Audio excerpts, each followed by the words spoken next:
And the linearity, we are going to say, take a cos waveform, a of t cos omega naught t plus phi of t. And if you are going to have AM and PM, you will have one more theta of t. So this is going to be phase modulated signal.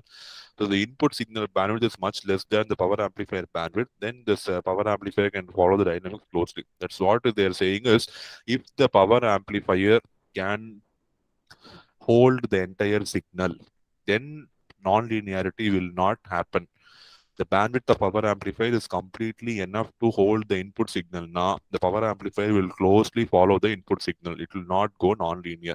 But in the other case, where the bandwidth of our amplifier is very less, it cannot hold the input signal completely. In that case, you have non-linearity. So when it is non-linear, this amplitude A of t will become non-linear, the space will become non-linear, and the phase modulation will also become non-linear. See here, when you when you take a transform AM conversion, so A of AT, and it is theta of AT. So these functions are changing because of non-linear effect. So AM PM conversion can be obtained easily by applying a tone and measuring how much phase shift has happened. Okay, that will clearly indicate about the AM PM conversion non-linearity in the power amplifier. And one model which accurately provides the power amplifier non-linearity is a RAP model.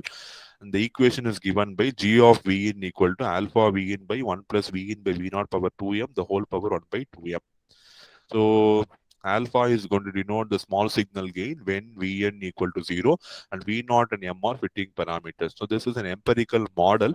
So if you know V in and V out, you can measure G of V in, which will say how much nonlinearity is there in the power amplifier. Most power amplifiers, they are going to have cascaded stages. Two reason is antenna is going to be single-ended, and single-ended RF circuits are going to be much simpler than differential counterparts. So we have just now seen how single-ended LNA circuit is very simple, and how differential LNA circuit is going to be very, very complicated. So we are preferring single-ended LNA, and the antenna is also single-ended. So we'll definitely go for a cascading of single-ended stages and not differential stages.